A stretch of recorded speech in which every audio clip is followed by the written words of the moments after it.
8h30 da manhã, muito bom dia. Doutor Responde na Rádio Metropolitana. Escolha o plano de saúde que oferece mais qualidade e tecnologia em Mogi. Escolha a Mil. Bom dia para você que está acompanhando o Radar Noticioso nesta manhã de sexta-feira, dia de falarmos de saúde com o Doutor Responde. Hoje a nossa convidada especial, a doutora Natália Reis Castilho Pinheiro, médica pediatra, especialmente aqui na Metropolitana. Bom dia, doutora, é um prazer recebê-la. Bom dia, querida, o prazer é todo meu. Doutora Natália, primeiro médica pediatra, né? A pediatria chegou na sua vida, você como mogiana. Vou contar que você é filha do Dr. Jaime Castilho. Isso. Que é médico pediatra há muitos anos em Mogi. Sim. Como é que a medicina entrou na sua vida? A culpa é do seu pai ou não? Na verdade, não. Conta um pouquinho. Então, assim, na verdade eu sempre quis fazer veterinária, sempre gostei muito de bichinhos, né, e desde pequena eu queria ser. Mas meu pai já conta que eu pegava os livros dele de pediatria e ficava folheando quando eu era criança. É claro que não havia nenhuma pretensão nisso, era só uma criança, mas acho que alguma influenciazinha aí teve, né. Mas na verdade eu não quis correr pela medicina e nenhum dos meus irmãos também, por uma obrigação do meu pai, né? Mas acho que uma influência alguma deve ter, né? A gente sempre escutava ele contando dos casos, as histórias do hospital, dos pacientes. Eu acho que isso deve ter influenciado, graças a Deus influenciou, porque eu amo a medicina, eu amo o que eu faço. Hoje a gente fala muito do problema dos pediatras. Muita gente não quer ser pediatra, né, não doutora? Mesmo. Por quê? Então, na verdade, infelizmente a pediatria tem passado por uma fase muito complicada, né? O ideal do acompanhamento da criança é exatamente que haja um acompanhamento, né? Que a criança seja vista pelo pediatra de tempos em tempos e que a criança seja acompanhada em todo o segmento, então crescimento, alimentação, sono, atividades físicas, acompanhamento do rendimento escolar, tudo isso tem que ser acompanhado, né? E infelizmente não vem acontecendo, né? O pronto-socorro anda cheio e infelizmente muitas coisas poderiam ter sido orientadas pelo pediatra de puericultura, que a gente chama, né? Que é o pediatra que acompanha a criança. E, infelizmente, às vezes a criança até é levada ao pronto-socorro e exposta a outros bichos, né? A outras infecções, sendo que podia ter sido orientado e ter feito um tratamento em casa e que muitas das vezes teria surtido um efeito bom, né? Então, eu acho que esse é o problema da pediatria, é falta de puericultura, desvalorização do profissional, porque, infelizmente, assim... o pediatra, ele trabalha muito, né, e muitas das vezes não tem a valorização que deveria, né? A gente fala muito em prevenção. Exatamente. Especificamente quando você tem uma criança, um bebê em casa. E muitas mães, muitas vezes por falta de orientação, outras vezes por falta de tempo, elas acabam não acompanhando de perto os seus filhos no comecinho toda semana, depois todo mês. Não é isso, doutora? É isso que você está falando da prevenção, né? Exatamente, é a prevenção. Então, assim, às vezes, uma mãe de um bebezinho recém-nascido, ela não tem conhecimento ou não foi orientada de que, por exemplo, o bebê de 1 mês não pode ir ao shopping. O bebê de 1 mês, ele, embora tenha a imunidade que está sendo passada da mãe para o bebê, né? Através do aleitamento materno, né? E tudo, mas a criança, ela não recebeu nenhuma vacinação, né? Assim, por exemplo, há 1 mês, a criança recebe a 2ª dose da hepatite B, né? Só que, por exemplo, coqueluche, que a gente está escutando muito falar, da tosse comprida, né? A coqueluche, a primeira vacina que a criança recebe é aos 2 meses, né? E aos 2 meses é a primeira vacinação. Ele ainda vai receber com 4, com 6, o reforço. Por quê? Apenas uma vacina, apenas uma dose, não é o suficiente para manter a criança totalmente protegida da coqueluche, né? Então, infelizmente, eu digo porque a gente está acompanhando isso no pronto-socorro infantil. criança pequenininha, de meses, né, com hipótese diagnóstica de coqueluche, né? Então essa mãe tem que tomar mais cuidado para sair com o seu filho bebê recém-nascido. Exatamente. Especialmente também nessa época de outono e inverno, né, doutora? Que todo mundo fecha mais os locais, o ônibus, todo mundo já está no lugar mais fechado, porque pode realmente essa criança ser infectada, é isso? Isso, exatamente. Os cuidados que a gente... Vamos aproveitar que a gente está no outono e inverno, né? Essa fase que os pronto-socorros infantis estão lotados, tosse, resfriado, aí febrinha, a mãe não sabe o que o filho tem, vai para o pronto-socorro. Qual que é a orientação que você dá para essas crianças? Eu sei que tem a faixa etária ali, né? Quando é bebê, os cuidados são maiores. Qual que é a orientação que você traz para essa mãe e para esse pai? Então, na verdade, o grande problema desse período, né, do outono e do inverno, é o clima mais seco, né? Então, a falta de umidade do ar, né? Então, a lubrificação das vias aéreas previne muito, né? Então, a utilização de soro fisiológico para limpeza do nariz, né? Eu sempre insisto muito com as mães e com os pais também. Não adianta limpar uma vez ao dia, não, é o tempo todo limpando, mantendo o narizinho úmido mesmo, para que possa a nossa defesa natural conseguir funcionar, né? O nosso nariz, ele filtra, mas ele tem que estar molhadinho, tem que estar úmido, né? Então, a utilização de sorinho fisiológico o tempo todo no nariz e também inalação com sorinho fisiológico, às vezes antes de dormir, ao acordar, alivia bastante e previne as infecções e a questão alérgica, que acontece muito também nessa época, né? Às vezes tem algumas crianças que elas já têm rinite, já têm bronquite, né? Então essas crianças elas já têm que estar antes do outono já sendo preparadas, né? Agora, realmente, algumas questões alérgicas acontecem de maneira aguda, né? A criança não tem nada, mas fica com uma rinite durante esse período. Doutora Natália, você que está sempre no pronto atendimento, naquela coisa da urgência e emergência, os casos são mais graves nessa época do ano, né? Sim. A criança chega mais cansada, passando mal, não é isso? É, exatamente, porque os casos mais graves, a gente pega realmente criança que já tem, por exemplo, um quadro de bronquite, né? Uma criança asmática, e que ela pode ter algumas crises durante o ano, crise de bronquite, né? Que a gente fala, uma crise de sibilância, o chiado no peito, por alguns motivos, né? Às vezes inalou um perfume, um desinfetante que a mãe passou na casa diferente, um amaciante com um cheiro mais forte que utilizou para lavar a roupa, mas nesse período as crises tendem a ser mais graves mesmo, né? Muitas das vezes necessitando realmente ir para o pronto-socorro, fazer inalação com oxigênio, né? Uma inalação, às vezes mais curto, num tempo mais curto, né, intervalo entre uma inalação e outra, e às vezes radiografia, exames, e a gente realmente tem um número de internação bem mais elevado nessa época do ano. Doutora Natália, quando a gente fala nessa época do ano, de gripe, resfriado, nós temos agora o agravante com a dengue. Muitas vezes a mãe fala, será que meu filho está com dengue? Como que você orienta essa mãe, esse pai agora, para entender qual a diferença de uma doença para outra nesse período do inverno, outono e inverno? Então, na verdade, até para nós médicos, né, não é uma diferenciação fácil, não é. A dengue, assim como a gripe, ela também é uma infecção viral e pode fazer sintomas muito similares, né? Então, dor de cabeça, dor no corpo, uma indisposição, um mal-estar. Agora, a questão da dengue que mais faz a gente pensar mesmo é uma febre prolongada. Então, normalmente, a gripe e o resfriado comuns, eles fazem uma febre de 48 horas até 72 horas de febre a gente admite como normal, né? A dengue tende a ser uma febre mais alta, né?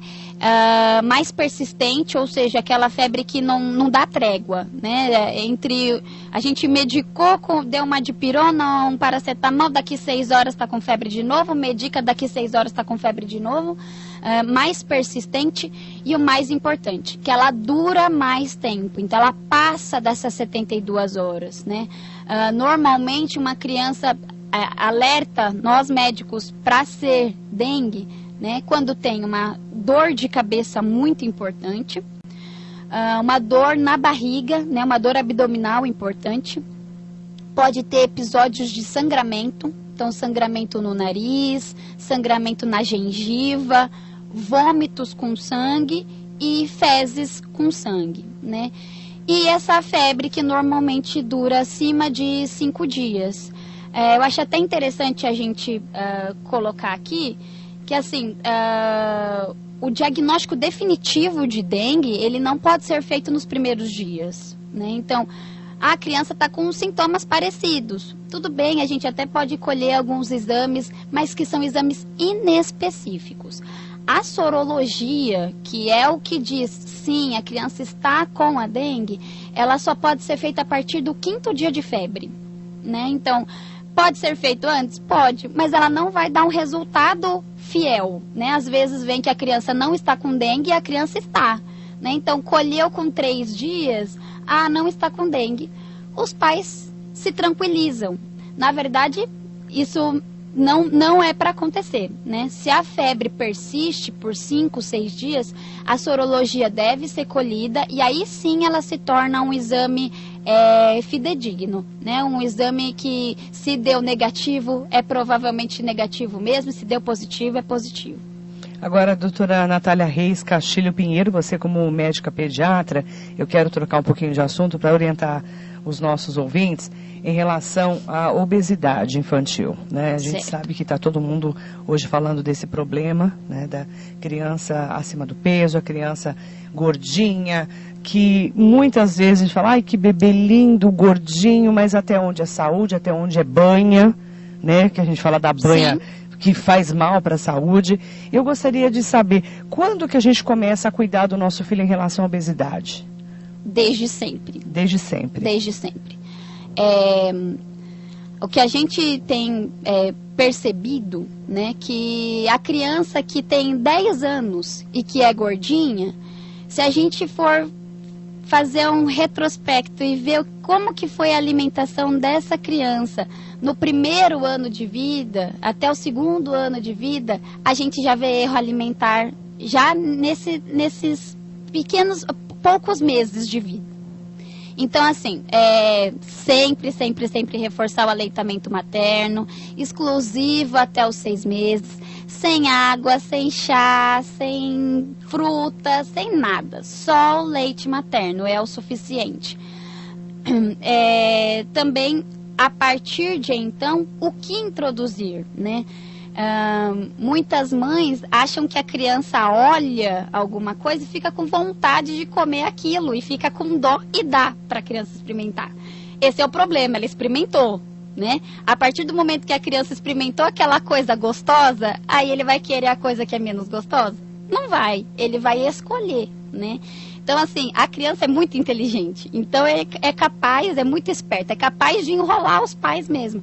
Mas ele não gosta da fruta, ele prefere o iogurte. Prefere. Claro, né? Todo mundo, né, prefere, não é verdade, não doutora? Então, assim, a gente... E ele não sabe que é mais importante a fruta do que o iogurte naquele momento. Exatamente, né? Então, assim, o ideal é que a criança não seja apresentada a guloseimas, exatamente. Chocolate, Coca-Cola, que a gente vê criança, bebê tomando hoje e comendo chocolate, né? Exatamente. Tem muita coisa hoje que a gente fala de gordo, entre aspas, que a criança não precisaria comer, né? Exatamente. E às vezes até a forma que a família se alimenta, né?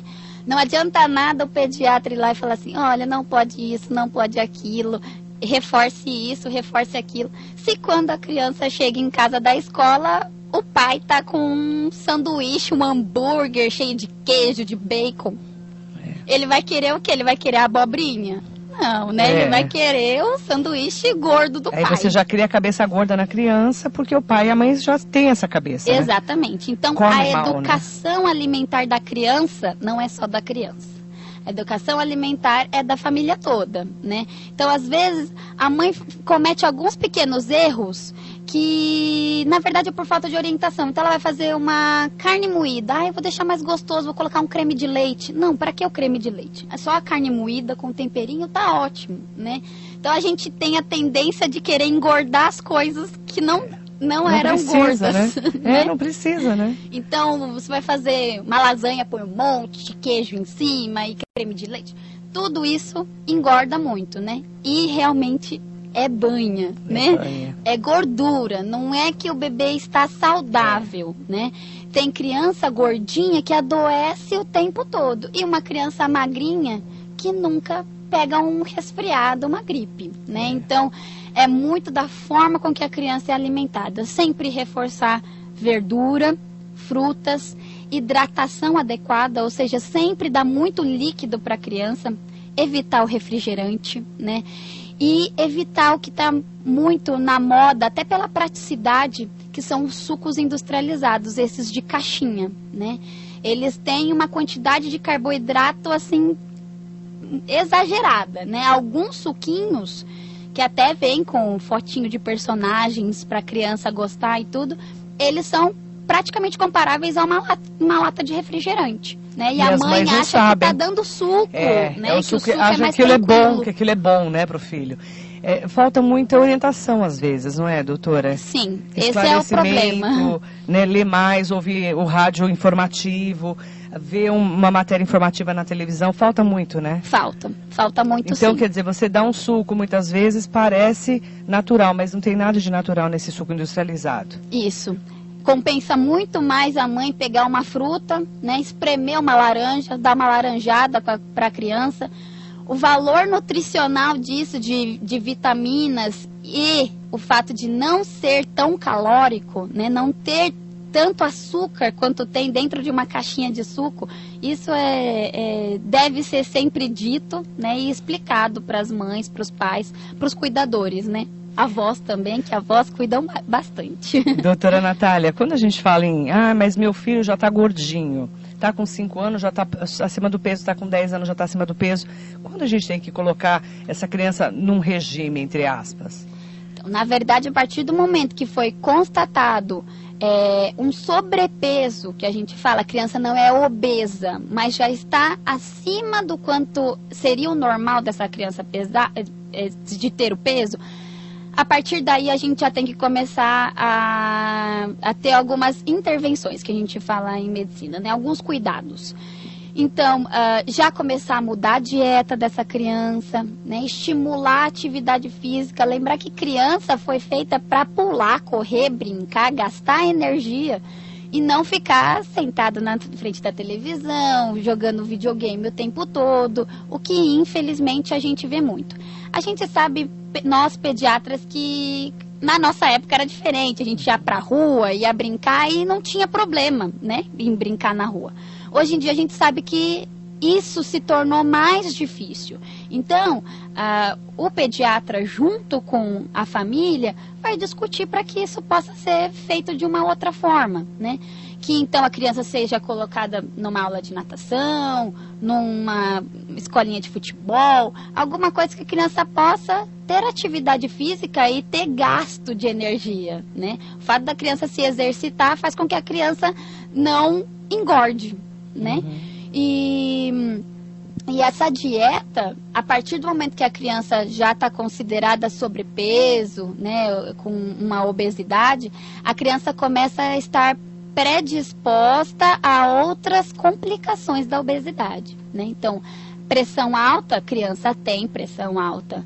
Dislipidemia, que é o aumento do colesterol, criança tem um aumento do colesterol, né? Então, a gente quer evitar tudo isso, porque quando a criança começar a ter doença de adulto, né, a pediatria vai ficar maluca, né? Se a gente começar a ter que tratar doenças de adulto que matam os adultos, começar a ter que tratar em criança de 5, 10 anos, né? Então essa prevenção é essencial.